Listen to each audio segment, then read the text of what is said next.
Hello and welcome.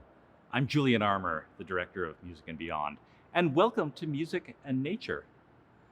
Now we're going up into the Arctic Gallery. You're going to see right in front of a station, a replica of a station for smoking whale.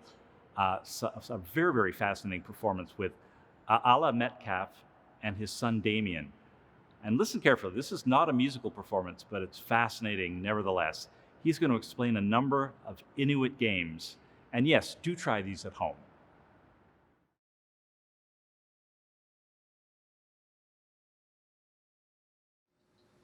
All right, hello everyone. My name is Aalla, and in English that means stranger. I have with me my son. His name is Damian. In Inuktitut, we call him Mayuktuk, which means climbing, reaching for the top. And today we'll be demonstrating some Inuit games for you guys. For these games, you're going to need just a little bit of space and a target that you can kick. So I like to use my hat for that purpose, right? Now, Inuit play games for many, many different reasons, but there are three main reasons why we play Inuit games. The number one reason to play any game in the world is simply to have fun. Reason number two, Inuit, we've been a hunting society for well over 10,000 years. So some of the games that we play practice or mimic hunting skills. They also help with your strength and your agility. And the last reason to play Inuit games was because we lived in small family groups. So at least once a year, we got together with different families in a centralized location, and then Inuit would play games to prove how fast, strong, and tough they were to try and attract a mate from a different family. So again, reason number one to play games is to have fun. Reason number two is to practice hunting skills. And reason number three was just to show off. So Damian and I are going to show you a few different games. And the first game that we're going to show you is called the 1 foot high kick. For this game, you're allowed to jump off of the ground using both your feet. Once you're in the air, you will kick your target with 1 foot. And the same foot that you kick the target with is the only foot that you're allowed to land on. So Damian's going to hold the target.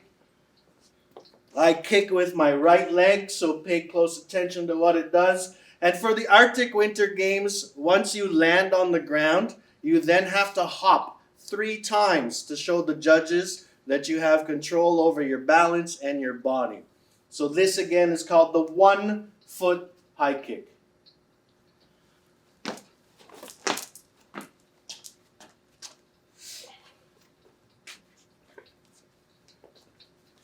The next game that Damian is going to demonstrate is called the 2 foot high kick.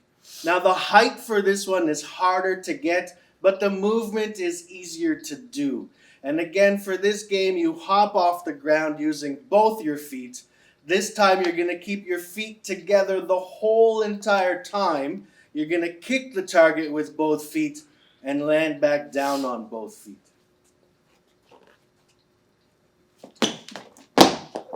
There you go. You got it. Good job. And the last game that we're going to do with the target is called the Alaskan high kick. This one has a lot more rules and a lot more setup. And it actually starts down on the ground, which is kind of counterintuitive to a high kick. But what you do is you sit down on the ground. You take your strong hand and you put that on the ground behind you. Your other hand then grabs the opposite foot. I then have to stand up on my remaining foot, and then I'm going to jump, kick, land, all with the same foot. The whole entire time, I can't let go of this foot. And when I land back down on the ground, my body can't touch until I have my balance.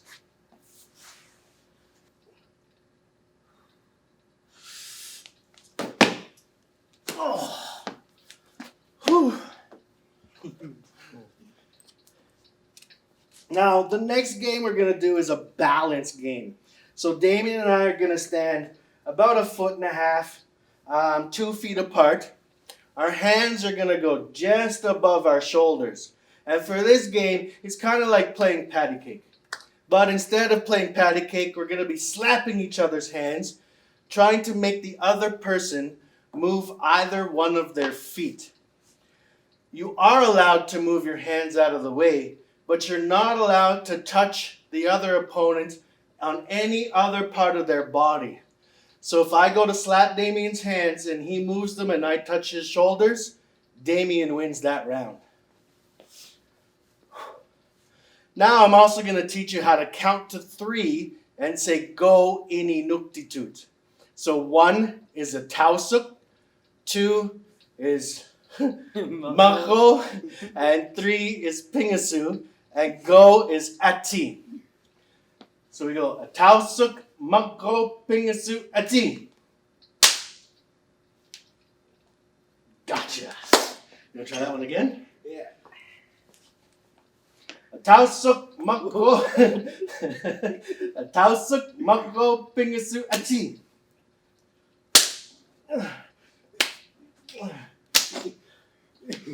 Gotcha. Same move every time. And now another balance game. This time, you're going to stand facing opposite directions. You're going to take your feet. You're going to plant them firmly so that the outside of your feet are together. And we're now going to grab hands like we're shaking hands. No bro shake on this one because you might injure your thumb or your partner's thumb. So just like you're shaking hands. Now just by using this one hand, we can go in 360 degrees. And what we're trying to do is we're trying to make the other person move either one of their feet. You are not allowed to lock your elbow against your body. You're also not allowed to touch the other person with any other part of your body except the hand and the feet. Ready? Tausuk, mako, pingasu, ati. Oh, you got that one. Damian won that one just by a fraction. Tausuk, mako, pingasu, ati.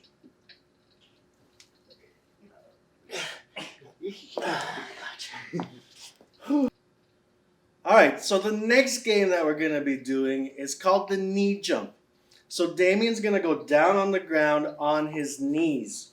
Now for this game, you are not allowed to be up on your tippy toes the way Damian is sitting right now. For this game, your feet have to be flat underneath you.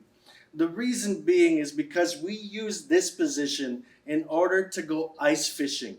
And if you're up on your toes for 3-4 hours at a time, your toes are going to get numb and they're going to start to hurt. So we sit flat on our feet because we hover over the hole with our fishing lure to jig for the fish. And when you're out on the ice, it's pretty dangerous and sometimes the ice cracks. So you need to be able to get up in a hurry so you can get out of there and be safe. So we practice this game called the knee jump. Now the world record for this game is absolutely incredible. It's set right now at 6 feet forward. So what Damian is going to do, another rule for this game is you can't build up momentum. So he can't lift his bum up like this and then go back down. Once you're set in this position, the only time you can lift your bum off of your feet is when you actually do the jump. So this is what the knee jump looks like. There you go, good job. And the last game that we're going to show you guys is a 2-person game, and it's called the back push. So Damian and I are going to sit on the ground back to back. And this game is actually a best 2 out of 3 game. So for the first round, we're going to take our right hand and we're going to put it right here in between our legs. Our left hand is going to go on the ground beside our hip. We're going to count to 3 and say go, and then we're going to begin to try and push the other person backwards, past either an imaginary line or an imaginary circle. To say stop, so that your partner knows when to stop pushing, in Inuktitut, you can say tema, which means stop. Right? You ready? Yeah. Tausuk, mako, pingasu, ati. Oh, not with the right hand.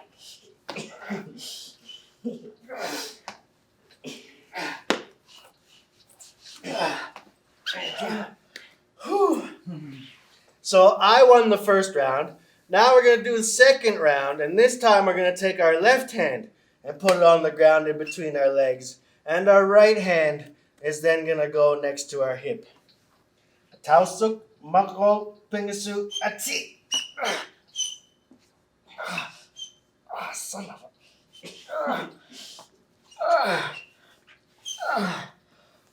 Tima.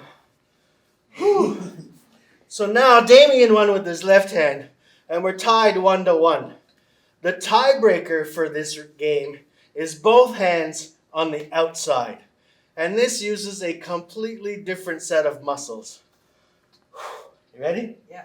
Tausuk, mako, pingasu, ati.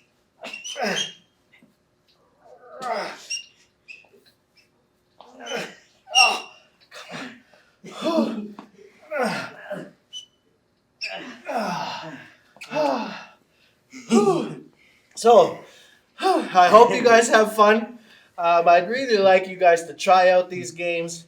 Again, you don't need much space, and as you can tell, it's a good, fun workout.